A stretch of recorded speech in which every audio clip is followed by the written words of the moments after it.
During the cool evenings of autumn, when the veil between the world of the living and the world of the dead is thinnest, some say you can still hear their laments.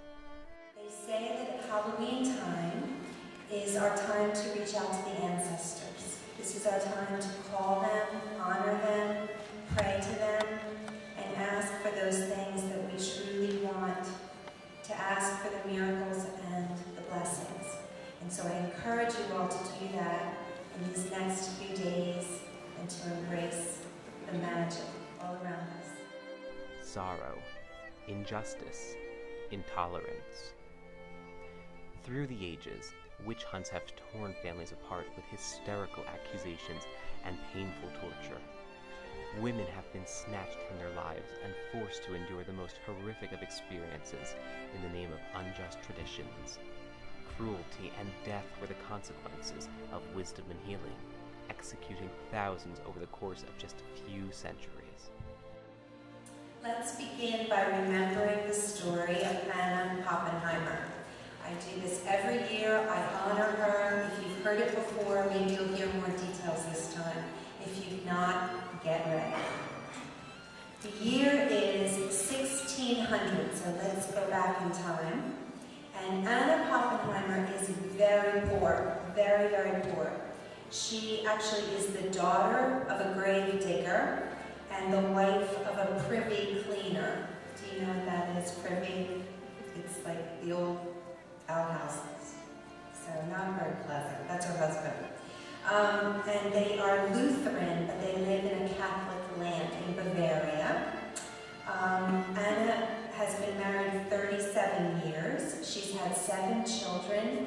4 of them have died. She has 3 sons remaining. 2 are older, and 1 is 11. I'm sort of putting it in present tense so that you're putting yourself in her place. And at the time, there's a lot of social and political strife in her country. And the king is, the duke is Duke Maximilian. He's the leader. And he's feeling like he doesn't have enough power. He needs to exhibit his power. There's just so much strife going on. And people aren't listening to him. Plus, let me just add on the sidelines that his wife is unable to conceive. She's not getting pregnant, and it's really bothering him.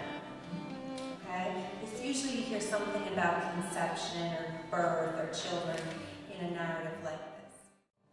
And the next thing you know, a condemned criminal who's already in the prisons names Anna Pappenheimer. Now poor Anna lives in the middle of nowhere, and they come together. They take her all the way to the city, and there they begin to torture her. She's probably never left her village in her entire life. Just imagine living in a tiny village where you've never seen more than a couple hundred people in your entire life. And here she is in the big city.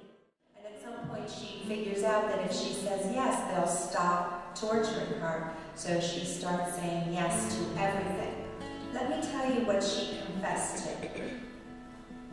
She confessed to flying on a piece of wood to meet the devil, having sex with a demon lover, murdering children to make an ointment from their bodies, and making a demonic powder from children's hands. Very interesting and imaginative, but Anna Pappenheimer, I mean, where did it come from? And if you can read between the lines, you begin to see that it was the power of suggestion combined with torture. Dr. Michele Lise Tarter's Witch Lecture explores these hunts and probes deep into their roots. With insightful stories and accounts, Dr. Tarter shares the horrors of the past with wise lessons for the future.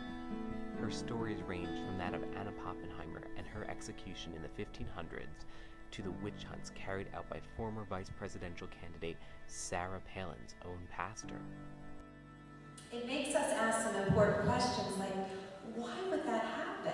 Why would that happen to some little woman in a rural village that didn't do anything to anyone because a condemned criminal just happened to mention her name? Why would that happen? How could that happen? And what is the saying about witches, witch hunts? Why is she called a witch? What does that mean? What does that term mean? Why is that term so negative? Even tonight, I was talking to a student here, and she told me that her mother didn't want to come tonight because the word witch is being mentioned, and witch is satanic and it's evil. And what she doesn't know is her daughter is a witch. Or maybe she knows it, but she doesn't want to hear it. So, what happened to the term?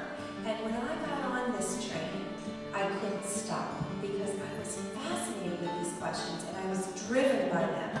I wanted to remember. I wanted to put the stories back together again. Remember.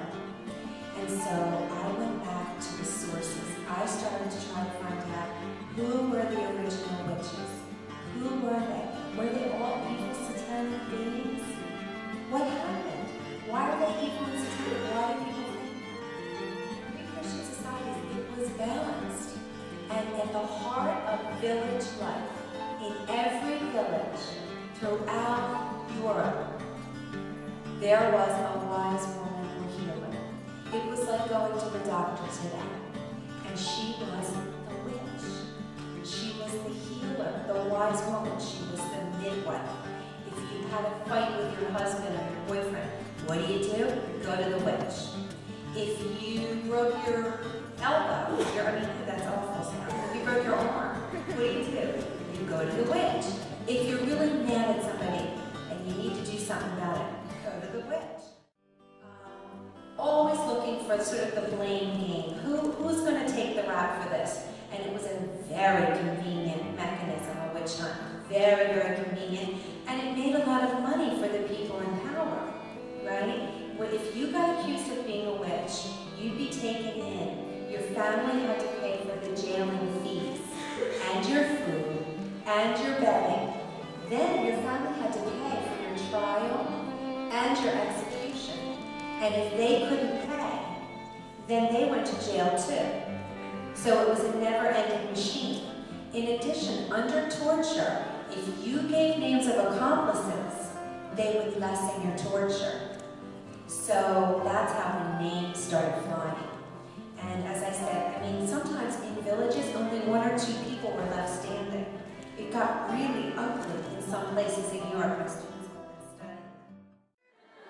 So a lot of you know that Harry Potter books are being burned as well.